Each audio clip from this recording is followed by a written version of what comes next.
monde. Aujourd'hui, j'accueille avec moi Jérôme Moirot, co-auteur du livre Le Réflexe Soft Skills et aussi cofondateur de La Semaine. Jérôme, j'aimerais que tu me décrives un peu plus ce que tu fais. Alors, bonjour Penny, bonjour à tous. Merci beaucoup de m'accueillir sur ton plateau, ça fait super plaisir. Oui, j'ai plusieurs casquettes comme tu as dit. Donc, j'ai coécrit cet ouvrage chez les éditions Duno avec Julien Bourré et Fabrice Moléon, dans lequel on parle de ces compétences dont on parlera pendant cette entrevue, justement, qui sont indispensables pour notre quotidien professionnel et personnel, donc les soft skills. Et on a aussi cofondé une société avec laquelle on travaille avec des entreprises. On collabore avec des entreprises sur des interventions sur ces compétences-là pour travailler sur, par exemple, l'intelligence émotionnelle, la créativité et la performance en entreprise. Donc, cette société s'appelle Créa Présent. Et au-delà de ça, je co-organise pas mal d'événements aussi autour du cerveau et de l'apprentissage, comme par exemple le congrès de la mémoire en France, qui a lieu une fois par an, les conférences Apprendre à apprendre. Donc là, on a un invité d'honneur cette année qui est Tony Buzan, qui est le créateur du mind mapping. Donc, ça aura lieu le 11 août. On est super contents parce que c'est vraiment la star mondiale du cerveau et de l'apprentissage. Donc voilà, je m'éclate avec tous ces événements et tous ces challenges autour d'apprentissage et des soft skills. C'est excellent, ça. Merci beaucoup pour ce beau résumé.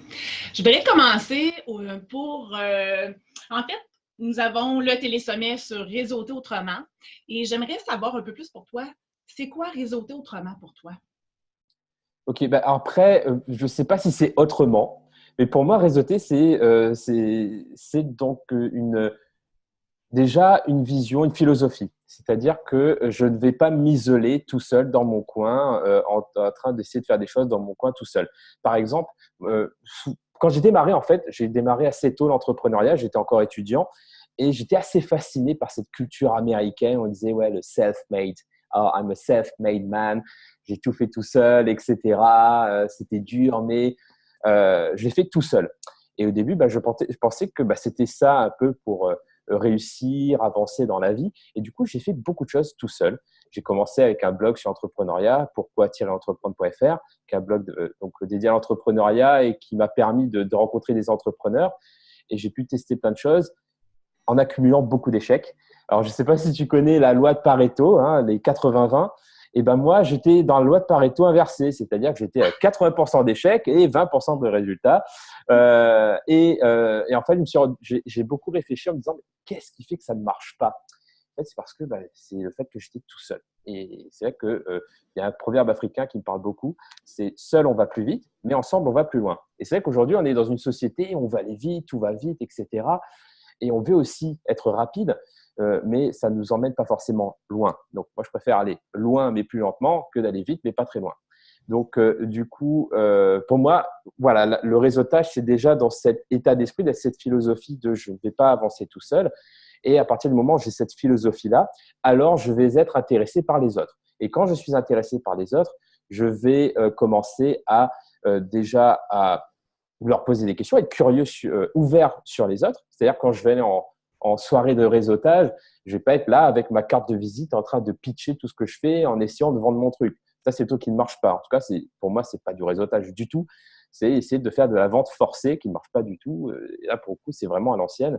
Pour moi, quelqu'un qui est dans cet état d'esprit de réseautage va d'abord poser des questions aux autres, être curieux, voir si éventuellement, il peut y avoir une opportunité de collaboration, de partenariat, etc.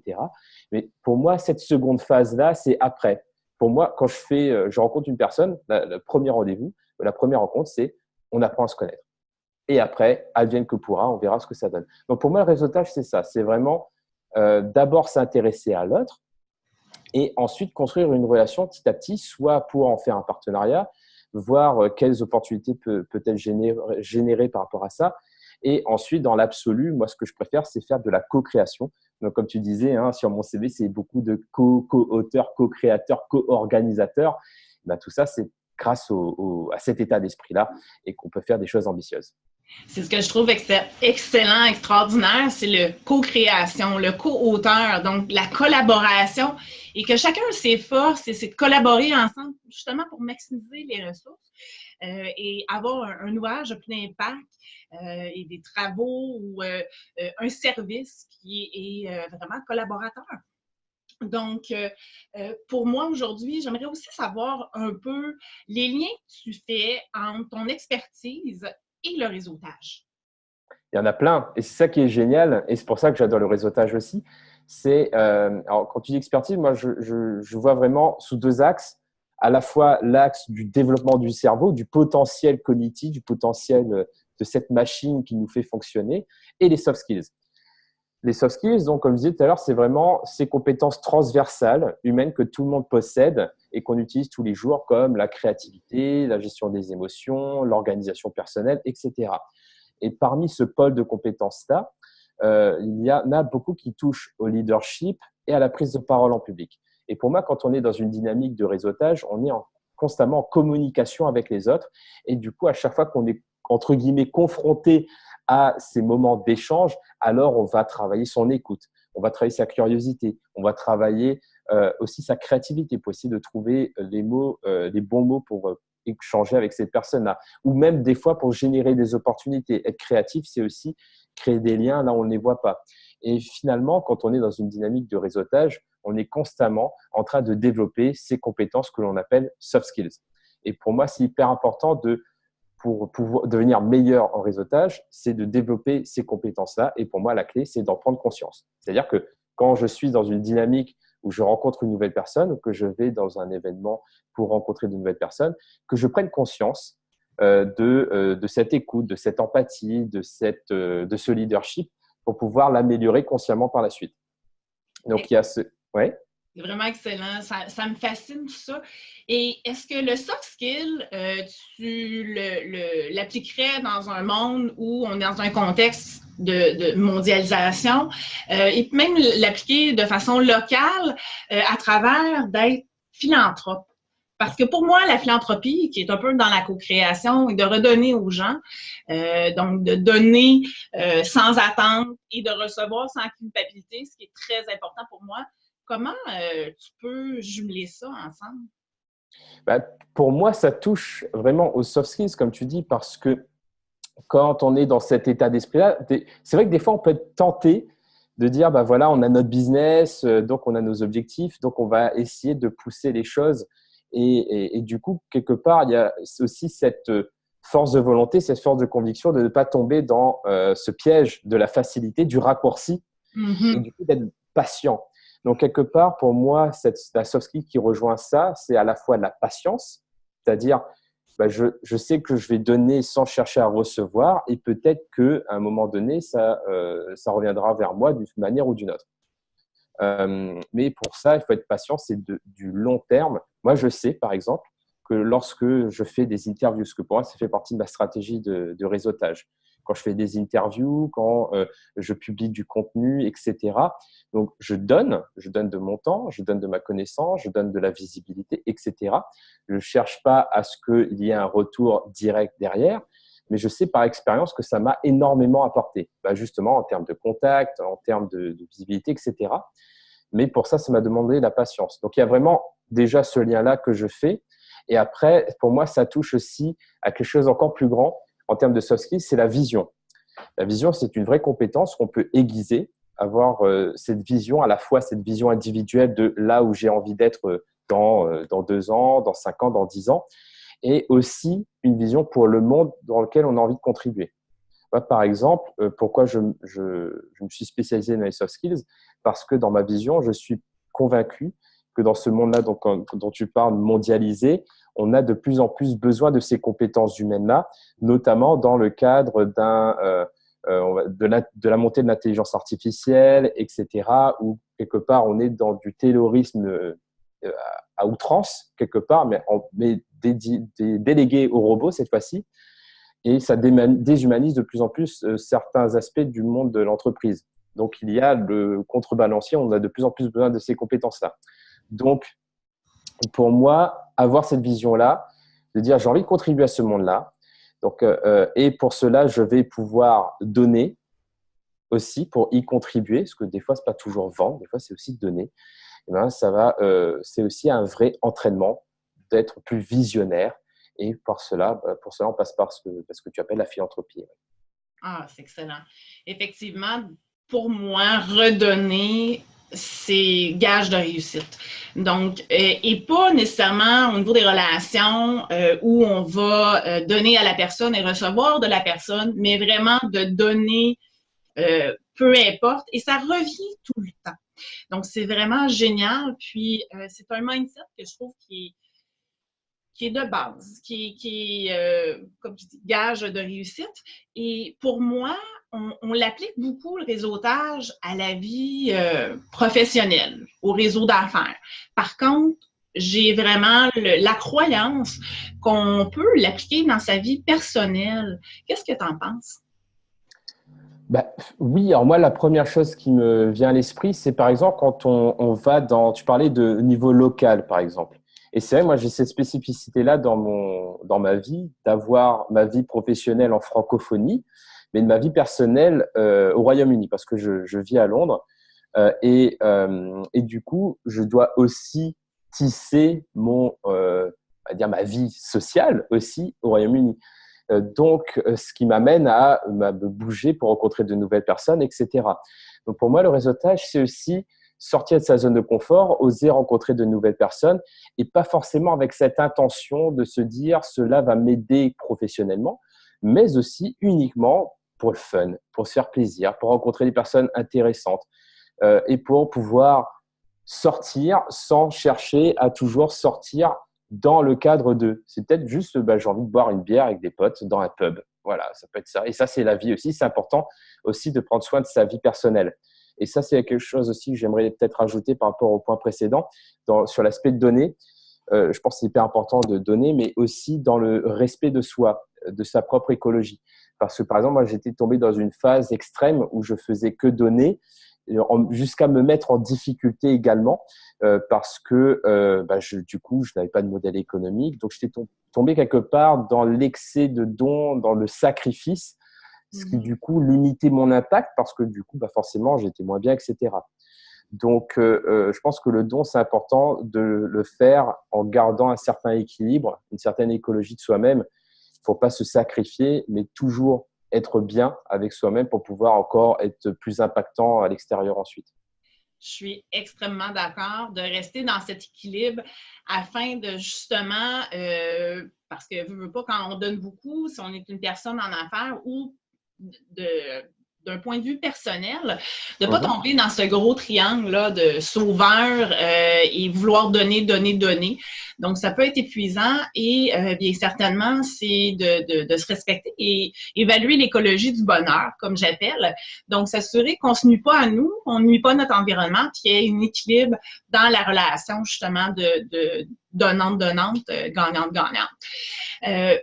Ma prochaine question pour toi serait comment une personne peut développer ses compétences en lien avec le réseautage? Les soft skills? Entre autres, les soft skills. Oui. Eh bien, par exemple, moi, je fonctionne beaucoup par défi. Alors, mes coachs, parce que donc je suis dans le cadre de mon activité, je forme aussi des coachs en technique d'apprentissage efficace. Et pour nous, donc, on a créé un process de certification, de supervision, etc. Et on fonctionne par défi. Pour moi, c'est ça la base du développement du cerveau, parce que ça nous force à sortir de notre zone de confort, ça nous permet de fixer des objectifs et aussi d'avoir une sorte de gamification. On va rendre les choses beaucoup plus agréables, justement comme un jeu quelque part. Donc pour moi, la clé, c'est les défis. Et par exemple, pendant longtemps, j'ai été quelqu'un d'assez introverti, timide, et je me faisais un peu violence d'aller dans des soirées de réseautage ou des événements, etc. Et pour me motiver quelque part, j'ai transformé ça en défi, en disant aujourd'hui, mon défi, ça va pas être de rencontrer 50 personnes, c'est déjà de discuter avec 2 personnes que je connais pas. Et ensuite, la prochaine fois, ce sera 4 personnes. Et ensuite, ça sera peut-être 6 personnes. Et du coup, d'avoir cette stratégie des petits pas qu'on applique en coaching et à chaque fois en étant conscient de mes progrès. Et moi, je mesure mes progrès par le développement de mes soft skills. C'est-à-dire qu'une fois que j'ai relevé le défi, ça y est, j'ai rencontré mes deux personnes que je connaissais pas aujourd'hui. Ben, je me rends compte que j'ai développé mon audace. Je me sens un peu plus audacieux parce que avant je ne l'aurais pas fait. Donc là, je suis meilleur là-dedans.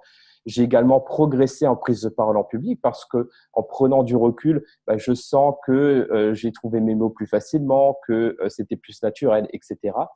Et finalement, je dirais la clé pour muscler ses soft skills dans le cadre du réseautage, c'est un, de se fixer des objectifs, deux, d'identifier des indicateurs ou d'identifier des points sur lesquels je vais m'améliorer grâce à ça. Et trois, c'est de faire le bilan en disant en quoi j'ai progressé grâce à ce défi.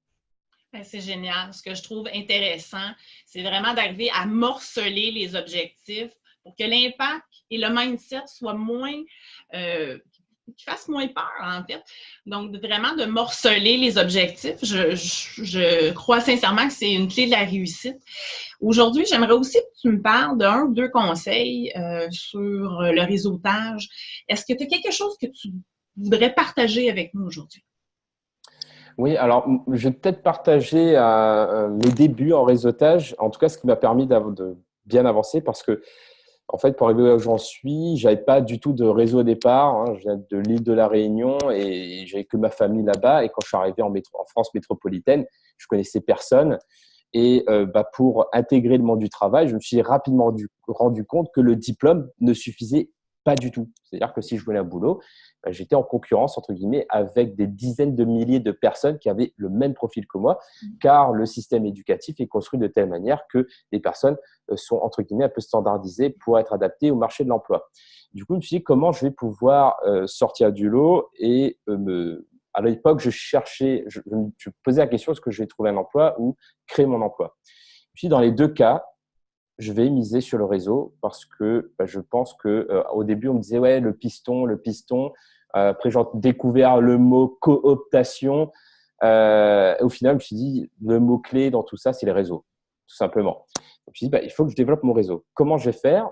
J'avais créé un blog, donc pourquoi-entreprendre.fr, qui me permettait de partager mes réflexions et mes découvertes sur l'entrepreneuriat. Et je me suis dit, pourquoi pas, plutôt que ce soit tout le temps moi qui parle, de faire parler les autres entrepreneurs et de créer un cercle vertueux, un triangle gagnant-gagnant-gagnant quelque part. Ils me disaient, je vais leur proposer une interview, donc ça va leur faire donner de la visibilité quelque part. Donc déjà, eux, ils sont gagnants parce que ça leur donne de la visibilité, ça les met en avant sur leur expertise.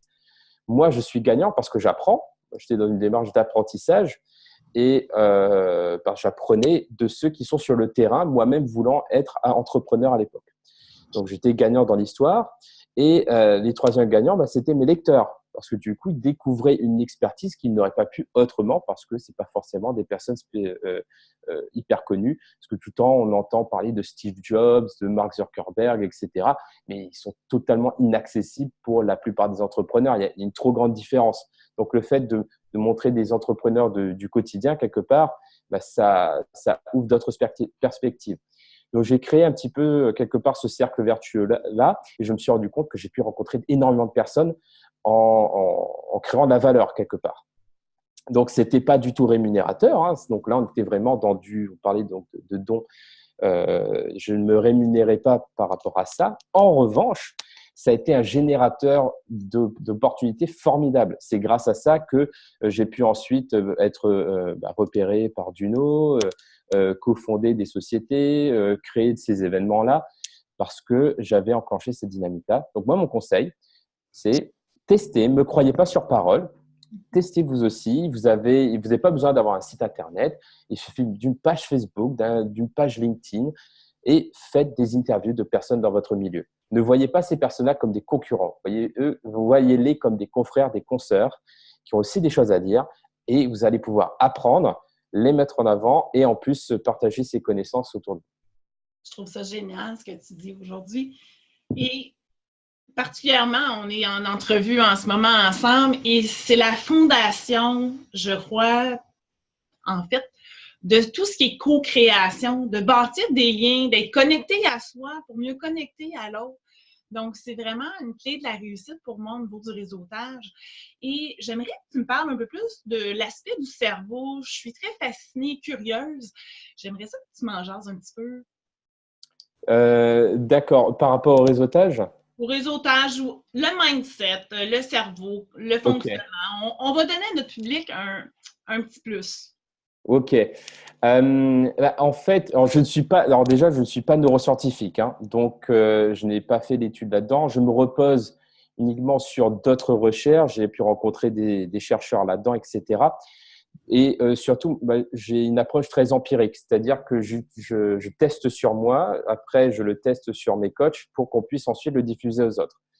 Donc, pour moi, la clé, c'est l'humain, la race humaine. Pour moi, alors il y a deux choses. La première chose, c'est un mensonge, c'est que la race humaine, à mon avis, n'est pas au top de la chaîne alimentaire. On met un humain nu dans la savane, il va pas manger un lion comme ça.